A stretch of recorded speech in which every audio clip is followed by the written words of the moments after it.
तो इस समय की सबसे बड़ी खबर यह है कि आपकी ताकत पूरी दुनिया देख रही है और hashtag anti India Superman number 1 पर ट्रेंड कर रहा है।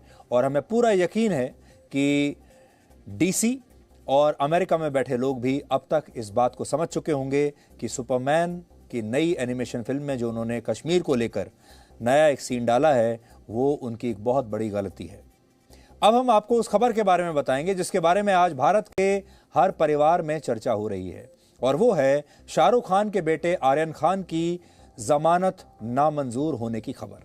आज दिन भर जब ये सुनवाई होने वाली थी, आज दिन में दोपहर को, उससे पहले भारत में आम लोग भी लगातार ये पूछ रहे थे कि आर्यन खान की जमानत का क्या हुआ, आज आर्यन खान का क्या होगा, क्या आज वो जेल से छूट जाएंगे, क्या आज आर्यन खान अपने घर पहुंच जाएंगे। लोगों के अंदर ये बहुत जानने की उत्सुकता थी आज दिन भर।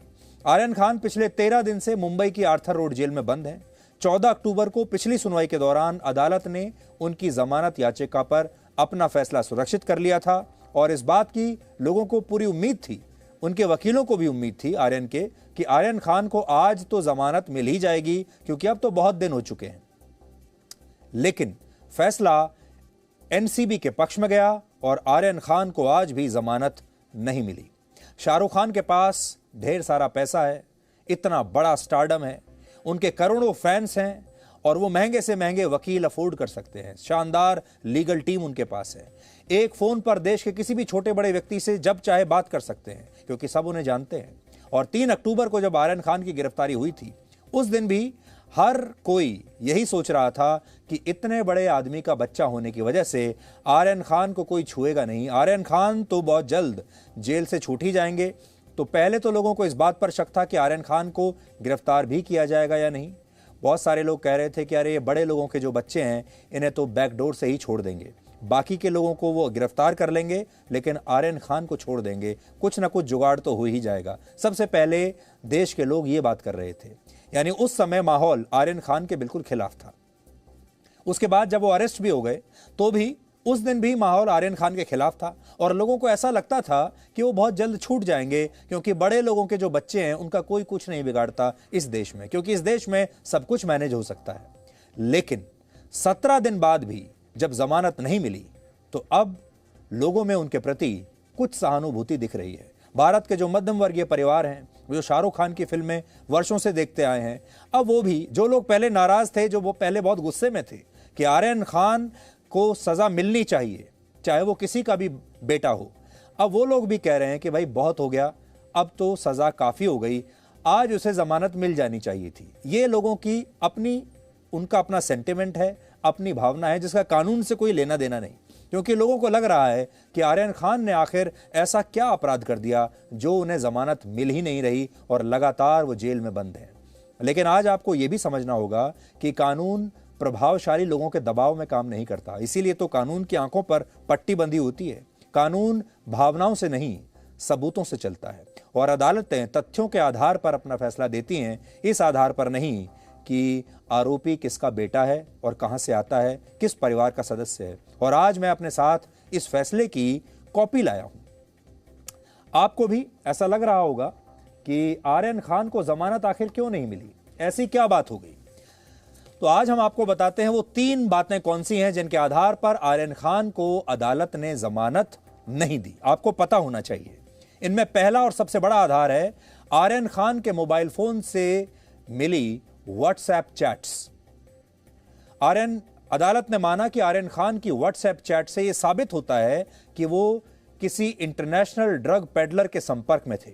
इस चैट से यह भी पता चलता है कि वो नियमित रूप से ड्रग्स से जुड़ी गतिविधियों में शामिल थे और केस के दौरान कोर्ट को उनकी वो चैट्स दिखाई गई हैं जिनमें इस बात का जिक्र है कि आर्यन खान ने बड़ी मात्रा में ड्रग्स खरीदने के लिए कुछ लोगों से बात की थी।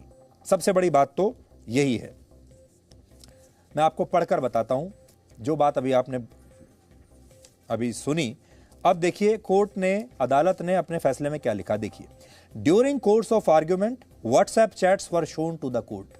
व्हाट्सएप चैट्स कोर्ट को दिखाई गई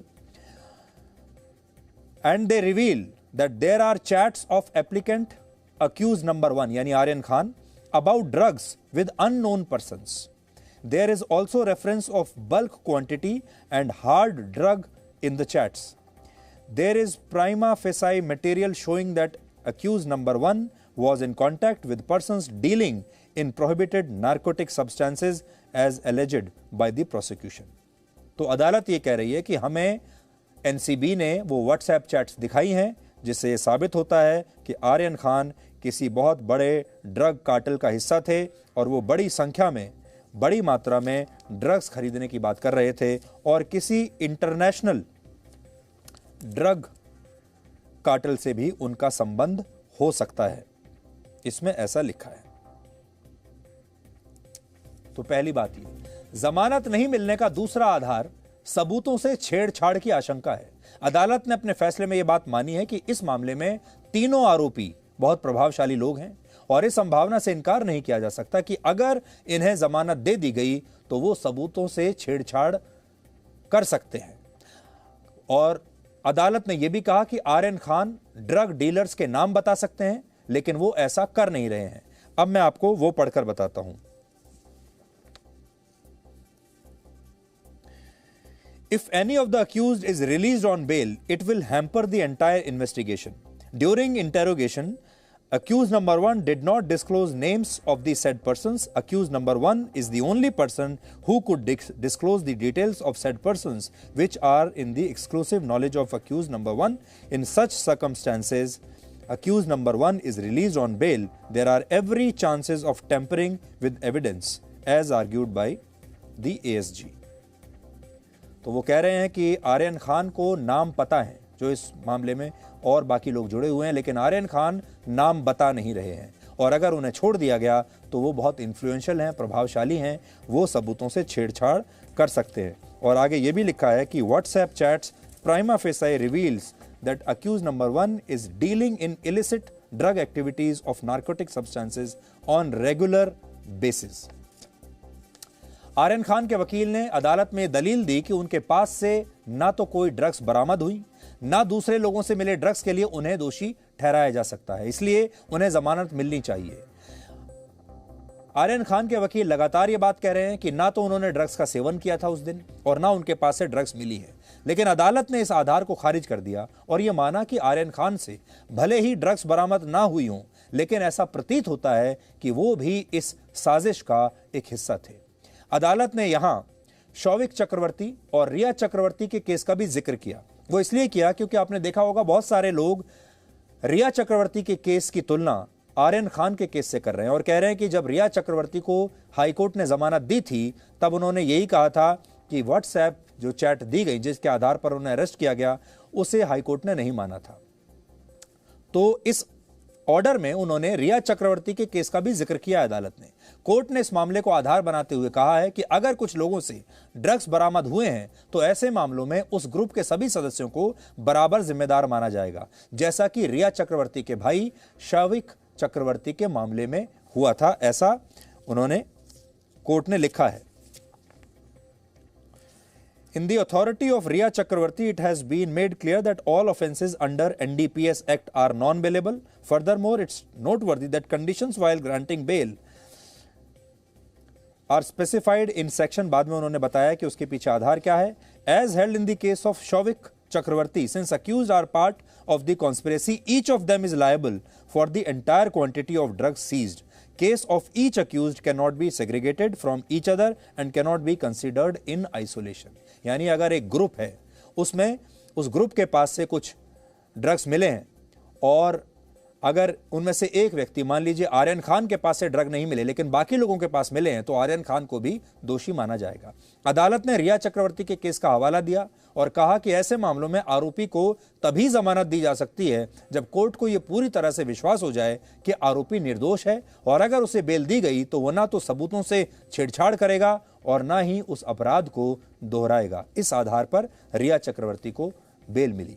आज लोग ये भी कह रहे हैं कि जब इसी तरह के मामले में रिया चक्रवर्ती को बॉम्बे हाई कोर्ट से जमानत मिल गई थी तो फिर आर्यन खान को क्यों नहीं। ऐसा इसलिए कहा जा रहा है क्योंकि रिया चक्रवर्ती और आर्यन खान के इन मामलों में दो बहुत बड़ी समानताएं हैं।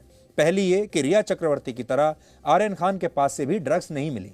दूसरी बात यह कि दोनों ने ही खुद भी ड्रग्स का सेवन नहीं किया था।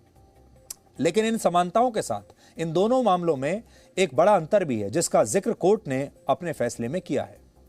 रिया चक्रवर्ती के मामले में बॉम्बे हाई कोर्ट ने यह कहते हुए जमानत दी थी कि एनसीबी को उनकी जो व्हाट्सएप चैट मिली हैं, उनसे ऐसा जरूर प्रतीत होता है कि उन्होंने सुशांत सिंह राजपूत को ड्रग्स मुहैया कराई थी, लेकिन इससे यह साबित नहीं होता कि उन्होंने पैसे के लिए यह सब कुछ किया। इसलिए यह कहना सही नहीं होगा कि वो किसी ड्रग नेटवर्क का हिस्सा होंगी। जबकि आर्यन खान के मामले में पूरा केस ही यही है कि वो इंटरनेशनल ड्रग डीलर्स के संपर्क में थे। हालांकि यहां एक और पॉइंट यह है कि एनसीबी ने ना तो रिया चक्रवर्ती का ब्लड टेस्ट करवाया था और ना ही इस केस में आर्यन खान का ब्लड टेस्ट उन्होंने कराया, जिससे यह साबित हो सके कि उन्होंने ड्रग्स का सेवन किया था या नहीं। आर्यन खान की गिरफ्तारी 3 अक्टूबर को हुई थी और तब से अब तक 17 दिन बीत चुके हैं। इन 17 दिनों में शाहरुख खान और गौरी खान से उनकी अब तक कोई मुलाकात नहीं हुई। इसके अलावा जमानत याचिका पर आज सुनवाई के दौरान भी आर्यन खान को कोर्ट में नहीं लाया गया था, वो जेल में ही थे।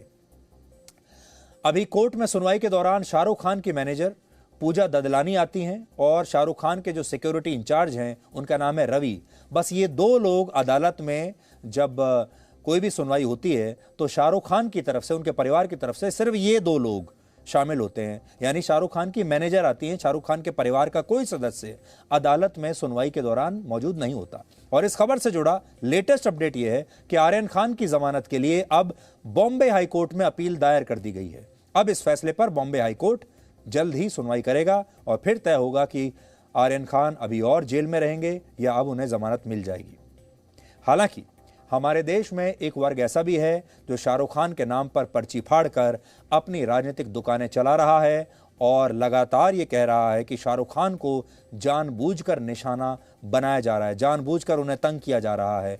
और ये वो लोग हैं जो अपने फायदे के लिए 23 साल के आर्यन खान के केस को भी लगातार कमजोर कर रहे हैं। हमें ऐसा लगता है कि इन लोगों की वजह से आर्यन खान की मुश्किलें कम नहीं होंगी बल्कि और बढ़ जाएंगी, क्योंकि ये लोग इस पूरे मामले में राजनीतिक एंगल ला रहे हैं, धर्म का एंगल ला रहे हैं और कह रहे हैं कि अपने धर्म की वजह से शाहरुख खान को परेशान किया जा रहा है, क्योंकि ये सारा जो नैरेटिव है हमारे देश के एक वर्ग के लोगों को सूट करता है, उनकी राजनीति को सूट करता है। लेकिन इन लोगों का इससे कोई मतलब नहीं, क्योंकि ये सिर्फ अपनी दुकान चलाना चाहते हैं और ये मामला जितने दिन चलेगा उतने दिन इन लोगों को इस राजनीति की दुकान से रोजगार मिलता रहेगा। इसलिए ऐसे लोगों से हमें सावधान रहना चाहिए। और दूसरी बड़ी बात यह है कि शाहरुख खान आज शायद दुनिया के सबसे असहाय पिता होंगे, क्योंकि उनके पास सब कुछ है, नाम है, पैसा है, शोहरत है और बहुत सारे कॉन्टैक्ट्स हैं, लेकिन तब भी अपने बच्चे के लिए कुछ नहीं कर पा रहे हैं। सबसे बड़ी बात यह है, एक ऐसे माँ बाप के बारे में सोचिए जो ना तो अपने बच्चे से मिलने जेल जा पाए हैं एक बार भी, ना ही अदालत में अपने बच्चे की जमानत की सुनवाई के दौरान वो जा सकते हैं। शायद इसलिए नहीं जाते होंगे क्योंकि उन्हें लगता होगा कि अगर वो अदालत में चले गए तो और ज़्यादा तमाशा बनेगा और ऐसा तमाशा बनेगा जिससे उनके बच्चे की ज़मानत की अर्जी पर भी असर पड़ सकता है। इसलिए ये दोनों माँ बाप आज ऐसे हैं जो कि बिल्कुल अपने घर में बंद हैं और जो लोग शाहरुख खान से मिलने जा रहे हैं, जो उनके संपर्क में हैं, उनका ये कहना है कि शाहरुख खान अपने बेटे के साथ हुई इस घटना के बाद से बिल्कुल टूट चुके हैं, इमोशनली बहुत कमज़ोर हो गए हैं और उन्हें अंदर तक बहुत दुख पहुंचा है। इसलिए देश भर के जो सारे माँ बाप हैं आज इस बात से रिलेट कर पाएंगे कि एक माँ बाप के तौर पर शाहरुख खान और उनकी पत्नी पर आज क्या बीत रही होगी। लेकिन फिर हम यही कहेंगे कि जो कानून है वो इमोशंस पर नहीं चलता, वो सबूतों पर चलता है।